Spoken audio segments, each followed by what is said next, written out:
Hey there, Parkview Panthers. Miss Tracy here. Today I'm going to try to read for you I Need My Monster. It has lots of voices, a lot of fun in it, and I hope I do it justice. All right, here we go. Tonight, when I looked under my bed for my monster, I found this note instead. Gone fishing. Back in a week. Gabe. What was I going to do? I needed a monster under my bed. How was I supposed to get to sleep if my monster was gone? Excuse me. I tried to sleep, but it wasn't the same without Gabe. I missed his ragged breathing, his nose whistling, the scrabble of his uncut claws. How would I ever get to sleep without Gabe's familiar scary noises and his spooky green ooze? It was no use. Gabe would be gone for a week, and I just had to have a monster. I climbed quickly out of bed so my parents wouldn't hear me. Grown-ups have some strange ideas about monsters under beds. I knocked on the floorboards, then scrambled back under my covers. I waited nervously. Would a new monster appear? What would he be like? Would his snorting be as cheerful as Gabe's? When I heard some creaking under my bed, I knew that the substitute monster had arrived. "Good evening," said a low, breathy voice. "My name is Herbert, and I will be your monster for the evening." Herbert? What kind of name is that for a monster? You don't sound scary at all. Have you ever scared a kid before? Well, no, but I have read all the best books on the topic. Do you have long teeth and scratchy claws? I asked. No, but I have an overbite and I am a mouth breather. Listen. Herbert's panting was kind of scary, but wasn't enough for me. Listen, Herbert, I'm sorry. I just don't think this is going to work. It's nothing personal, but I really need a monster with claws. Picky, Herbert complained. As you wish, I will go. There was more creaking. Then Herbert was gone. Some scratching warned me that a second monster had appeared. Good evening, he said in a high, silky voice. My name is Ralph. I understand you need a monster with claws. If you would please lean over, I will hold out an arm for inspection. I crouched on the edge of the bed, hoping to see a horrible, shaggy arm with sharp, raggedy nails. Instead, I was surprised to see a sleekly brushed fur with smooth, shiny claws. Excuse me, I don't mean to be rude, I asked, but is that nail polish on your claws?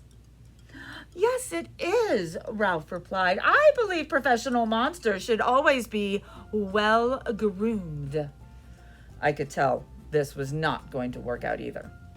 I'm sorry to disappoint you, Ralph, but I need a monster with scary claws, like Gabe's, I thought. I heard some more scratching, and I knew Ralph was gone. A minute later, a third voice under the bed rasped, "Check out these claws, kid." I gathered up my courage, and I peered over the edge. The claws were impressive, jagged and dark and razor sharp. So far, so good. I was a little nervous. Could you stick out your tail? I whispered. Sure, but don't get scared. I peeked through my fingers at the slimy tail slithering over the foot of my bed, and that's when I noticed the bow. Are you a girl monster? Of course I am, she snapped. I'm Cynthia. Do you have a problem with that? Yeah, I do, I admitted. I definitely need a boy monster. Boy monsters are for boys and girl monsters are for girls. Everybody knows that. Well, aren't you a picky one? She sniffed. Then she was gone. Was I being too picky? No. I knew my monster needed to be well-clawed and menacing. The whole point of having a monster, after all, was to keep me in bed, imagining all the scary stuff that could happen if I got out. Then I heard a shuffling noise and some slobbering. A fourth monster was under my bed. Hey, the name's Mac. One look at his claws proved that Mac was a big, scruffy boy monster. I shivered. Maybe this one would work out. Those are excellent claws, but do you have a long tail? I leaned over to see. No, my tail is stumpy, Mac slurped, but I do have an unusually long tongue. Why would it be afraid of a long tongue? I asked. Oh, I don't know, he said, trying to sound terrifying. You never know when I might lick you. I fell back on the bed, laughing. Well, if you're not even going to try to work with me, Mac whined. I held in my giggles.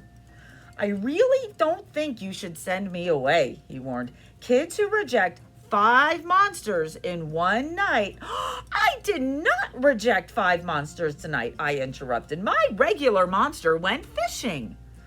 Fishing, huh? Maybe he just left because you're so picky. Fine, I'm out of here. But I wouldn't expect another monster tonight if I were you. How was I ever going to get to sleep without my monster? I was surprised to hear more creaking under the bed. Loud creaking. With scratching. I thought no more monsters were going to come to appear tonight, I said. Sorry I'm late, kid. Phew. It was Gabe. I thought I would enjoy fishing, but I didn't, he explained. Those fish scare too easily. No challenge at all. You, however, are challenging, my friend. You are almost too old to be afraid of monsters. You keep me on my toes. Oh, toes. A delicious snack. The bed quivered as Gabe's stomach rumbled with hunger. Now, if you don't mind, I'd like to start the evening with an ominous puddle of drool. I peeked over the edge of the bed. Green ooze spread soundlessly from underneath. Then the bed trembled as Gabe unfurled his spiked tail. He was daring me to guess where he might pop up. I shivered. So, you had some substitute monsters tonight, Gabe said, sharpening his claws on my bedpost. Were you scared? Then Gabe started tapping. I could tell he wanted to know if I still needed him. No other monster can scare me like you, I giggled, diving under my covers and pulling them up tight. Through the blanket, I heard Gabe's soft, comforting snorts. Ha! I knew it. We were made for each other, he growled.